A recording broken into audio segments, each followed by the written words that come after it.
So this presentation is about the 2020 election and creating awareness for millennials across the U.S. The first picture we start with is why don't young people vote? It shows the collective amount of stats explaining as to why young people don't vote and millennials don't vote, and why millennials haven't increasingly vote in the past three elections. The next picture is Trump, who will be inducted as president in 2017 at the beginning in January. The next picture is a millennial picture of foot and Converse, explaining why you should vote and the fun and the learning techniques that it will take to vote. The next four photos are all people that could run for president in 2020. They start with Michelle Obama, which has been a pretty big figure, especially for women in the past 8 years. The next picture is millennials who are voting, millennials that are in the voting field and want to be a part of it.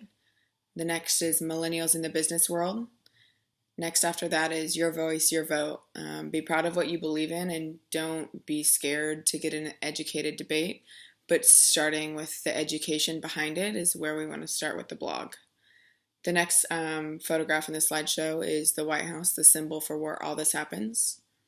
After that, we go to the electoral map, the electoral college map, where it explains how many electoral votes are in each state and why this is a big process of what happens and who becomes president.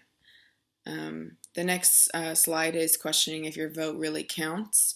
There's a lot of stay behind that your vote doesn't really count if the popular vote doesn't win and the electoral college nominee wins.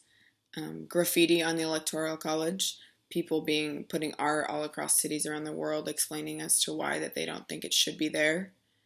Stating that your vote counts. It's a big thing to say that your vote matters, but does it really if it doesn't? And there's a lot of question behind that. Past president elections where the president wasn't the popular vote. President Bush won the presidency that year, and the person running up in the Democratic world did not, but he won the popular vote. And then the next we go to the donkey and the elephant, the Republican versus Democrat.